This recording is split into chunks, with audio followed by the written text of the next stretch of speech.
ball. Popped up. Shallow right. Segura going out. Castellanos coming on. Castellanos has it. And the Phillies have the National League championship.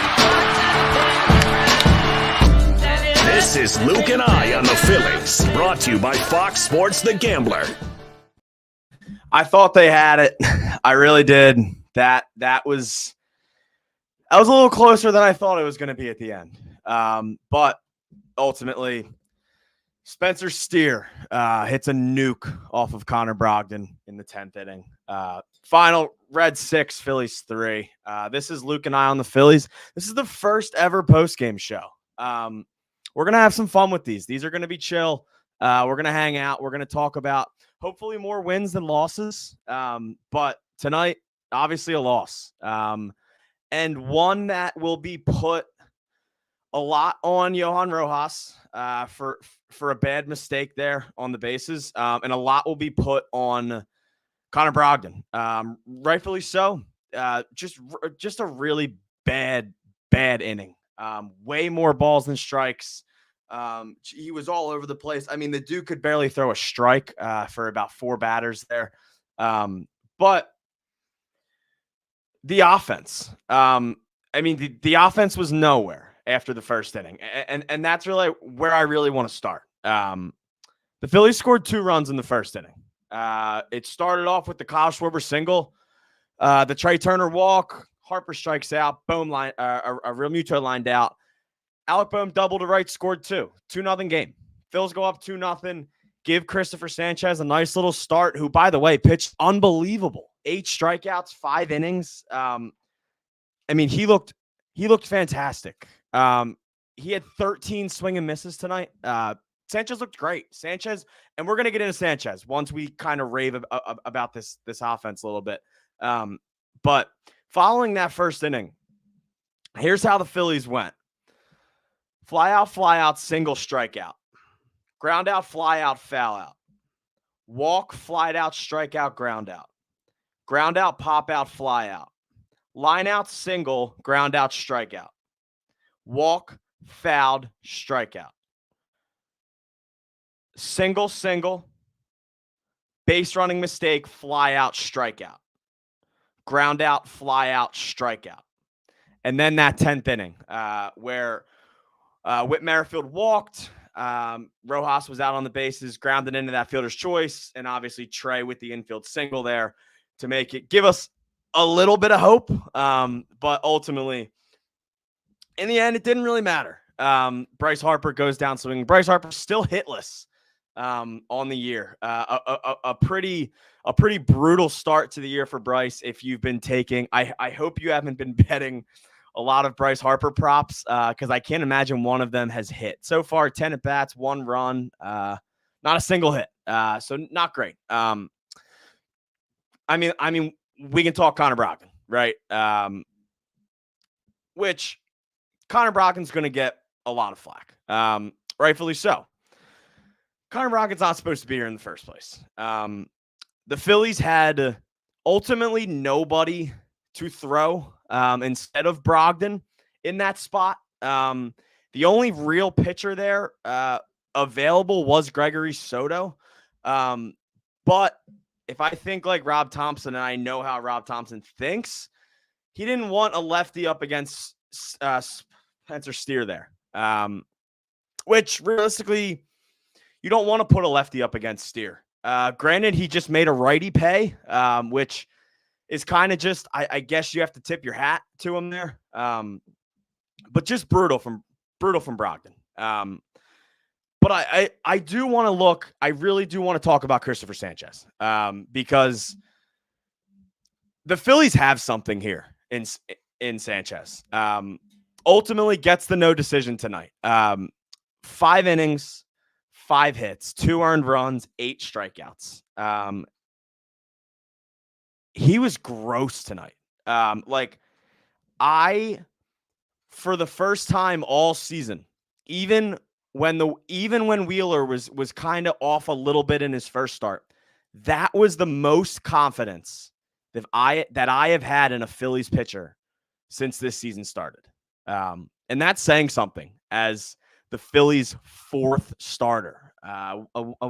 Once again, this is the Luke and I on the Phillies' first ever postgame show, brought to you by In the Clutch. Your place for all shirts, headbands, hoodies, all of that. Use code Arcani Luke. We're going to keep talking about Sanchez. If you guys have any thoughts, throw them down in the comments. I want to hear what you guys are thinking right now, because that one was ugly. That 10th inning was ugly. But back to Sanchez. 38 sinkers, 31 changeups. He got up to 95 on the sinker at one point tonight. He just looks so smooth out there. He looks comfortable. He looks like a veteran out there. He doesn't look like a guy that came up through the Phillies minor league systems and just really started throwing last year. He looks like a legit pitcher for this team.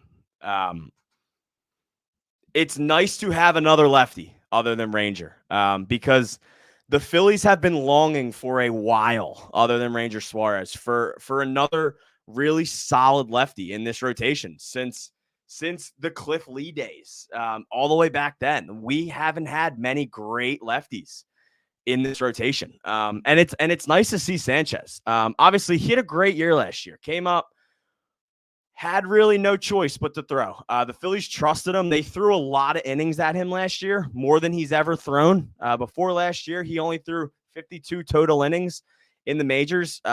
He threw 99.1 innings last year. He had a 3.4 ERA last year.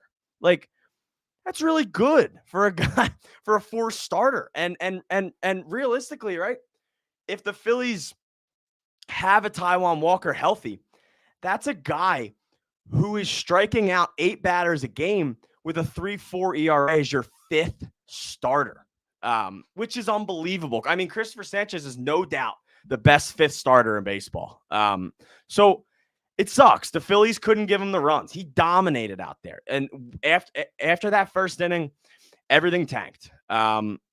It was hard to watch because Sanchez was out there dealing, and the offense couldn't get it going. Granted, you have to give it to Reds pitching. Abbott looked really good tonight. 5 1/3, just 4 strikeouts, 3 hits, 2 earned runs. Bullpen looked great. Phillies pitching struck out 17 batters, and they lost 6-3. They struck out 17 batters on the Reds. The Reds got 7 hits all night, 17 Ks, 4 walks. They struck out over 60% of the guys that came to the plate tonight for the Reds, and they lost 6-3. So got a little comment there. Lenko Rob Sanchez has been the best Phillies pitcher development story in a long time. Yeah, absolutely. You're absolutely right. I couldn't tell you the last time the Phillies developed a pitcher this well. He looks legit. And last year was awesome. He looked really good last year. He looks like a serious starter that when he eventually is owed a contract, some team's going to pay him. There's going to be a team out there that is going to pay Cristopher Sanchez. Another one, Brogdon also stinks. Get him off the roster. Yeah.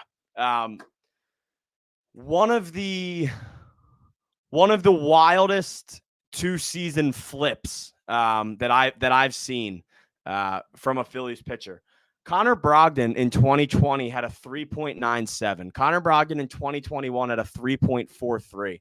Connor Brogdon had a 3.27 in 2022 in 44 innings. In 2022, he threw 8 2/3 in the playoffs and had a 2.08 ERA. He had nearly a sub-2 ERA 2 years ago in the playoffs. And now it's just, I don't know what happened. He cannot command. There is no command there whatsoever. Granted, Connor Brogdon was probably going to get DFA'd the day before Orion Kerkering had the flu, right? And there is the thing with the forearm for Kerkering. It doesn't seem like that's really the issue. It seems like that flu really is kind of what's hitting him, and they're just kind of getting him ramped back in. So I mean, it is pretty obvious now, I think, at this point. Orion Kerkering's eligible to come back on April 9th. I would be willing to bet a lot that the guy that loses his job is Connor Brogdon. We'll probably get DFA'd. He is out of options. So it's either Brogdon stays on this team, which he can't anymore. And I was a big Brogdon guy for a while because Brogdon was good. Brogdon was really good the first 2 years of his Phillies career. Even last year, he was like doable in the innings he was out there. He wasn't horrendous. He was not great by any means.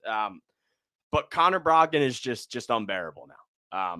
Just can't throw him out on the field. He didn't look good in spring training. He didn't look good tonight, and he didn't look good the games that he was throwing before tonight. So let's kind of get off the Brogdon train here a little bit. I want to talk about Kyle Schwarber. Kyle Schwarber is now hitting .294 so far this season. I was told my leadoff hitter can't hit for batting average. I don't know. Another 2-hit night for Schwarber. 1 ball to center, 1 ball to left. Kyle Schwarber's using this whole field, and it's something that we've asked for Schwarber since he got here, is to not pull the ball every single time you hit the ball. He looks thin. Kyle Schwarber looks thin out there. He looks good. He's running the bases like a competent, like a competent human. Like, he is out there running the bases, and I am somehow confident watching Kyle Schwarber run the bases right now. It's nice. There was a big article earlier from Matt Gelb. I believe it was released this morning. It says Kyle Schwarber still won't say it. His right knee bothered him all last season, and that's true. Kyle Schwarber was dealing with that lingering knee injury all of last year. He never went through the surgery, but he lost weight this offseason, and that knee is healthy. He looks fast. He stole a base on Saturday. Sunday, he went from first to third on a Trey Turner single. And tonight, he is the reason early in the game on that Trey slap single that everybody scored, that those runs scored. Kyle Schwarber is able to run the bases right now. Like, he is not holding these guys back on the bases, which I think is going to go really far for this team. Having a guy lead off, the big thing for Schwarber, right? This big, and everybody knows about the leadoff debate, right? Should Kyle Schwarber hit leadoff? Should he not? I'm a big Schwarber in the leadoff guy spot. I think anytime you can put a threat on the pitcher the second the game starts, I think that's great. Anytime that you can put a guy who's could hit 50 home runs every season that he plays into the leadoff spot, if you can put a guy like that into the leadoff spot, you have to do it, right? And I get it. He strikes out a lot.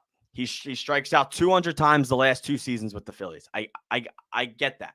You don't want a high strikeout guy in the leadoff spot. But everybody that wants to move Schwarber out of the leadoff spot wants to put him either in the 4th or the 5th hole. And I don't know why you would want to have a 200 strikeout guy in the 4 or 5 hole. That's just me. But Kyle Schwarber right now is running the bases at a perfectly fine rate. He looks thin. He looks good. He's hitting the ball he's hitting the ball everywhere, which I believe every single one of his home runs last year was to right field or center. Granted, he has been a career pull first hitter. Just the way his swing is designed, it's that powerful left-handed swing with that full torque. He has always been a pull hitter. But it's obviously he worked on it. It's something that he worked on, and it's paying off. Brandon Marsh had a nice hit against a lefty tonight. That's another big thing right now. Marsh did have multiple strikeouts tonight, but that hit against the lefty early in the game was a good sign for me. I think Marsh is trying to do everything he can right now to try and prove that he should be out there every day. Sanchez, one more thing on Sanchez too. That strikeout against Will Benson, Sanchez had some fire to him. He looked like I am like the best thing about Sanchez right now is he looks confident. The pitches are there. The sinker's there, the changeup's there. That changeup is so gross, man. It is so damn good. But he just looked confident. Once again, if you guys are in here hanging out, thank you guys for hanging. We're gonna do these post-game shows kind of whenever we can, after some big games, after some big moments. They're very nonchalant. I just want to sit here and talk with you guys. So if you're in here, let me know what you're thinking. I figured everybody watching probably wants Connor Brogdon in China by tomorrow. I'm kind of right there with you. A few more things. Junior Marte looks really good. Looks really, really good tonight. 8 pitches, 6 strikes. Just looked really solid out there tonight. Junior, a guy who's gotten a lot of flack, especially last year, that first year, just kind of with the Phillies, that 5 ERA last year, 1.63 WHIP. Definitely the guy that took a lot of the flack last year, but just shows stuff. He throws hard. The stuff is there. The sinker looked really good tonight. The movement was there. It was down and in. I'm still buying that there's something there with Junior. I have not given up on this guy yet. I will not give up on him. The stuff is there. If the command is there, he's really good. And I think he showed that tonight. Jeff Hoffman once again looked really good. Just absolute stones on the dude. Just some soft hit. I don't really know why the Phillies were infield in there in the first place. That really wasn't on Hoffman for me.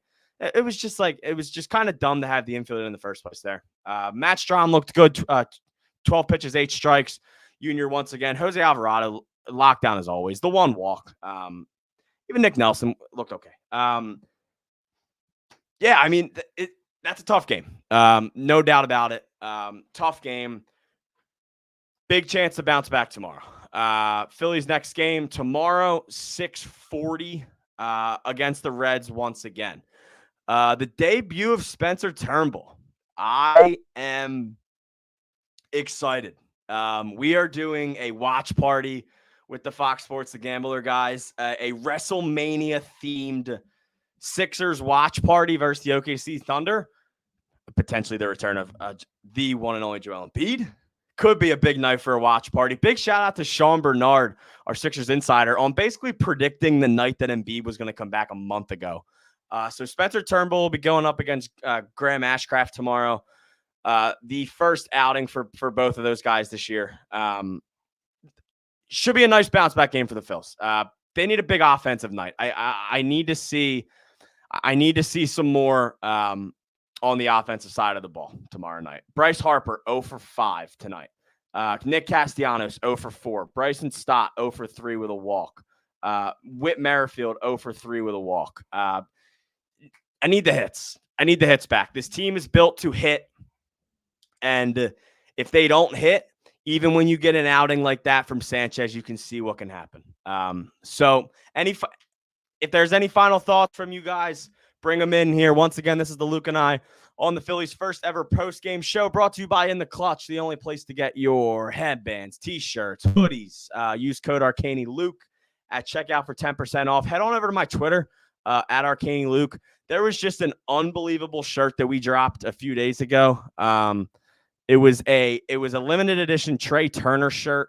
It was Trey Turner Liberty Racing shirt. It's legit. It is an old graphic style Trey Turner shirt. It's an awesome shirt. If you want to grab it or anything else, that there's a cool March Madness shirt. They have everything. There's an awesome limited edition opening day shirt that you can still purchase, even though we are now past Phillies opening day. If you want to grab any of that, make sure you use code ArcaniLuke at checkout for some money off of your order.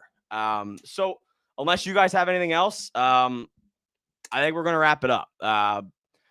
Not a great one, but we will be back at it tomorrow. Once again, final score from tonight, Reds 6, Phillies 3 on a Spencer Steer walk-off. Or not a walk-off, but a Spencer Steer go-ahead grand slam in the bottom or the top of the 10th inning. Once again, this is Luke and I on the Phillies first ever post-game show. Thanks for hanging out. I'm going to be doing these probably a few times a week. Just hop on here for 15, 20 minutes and just hang out with you guys. So once again, it'll always be on my Twitter, on the Gambler Twitter, at Arcani Luke, at Fox PHL Gambler, and at Luke and I Phils on Twitter. So for that, I am Luke Arcani, and I will see you guys next time.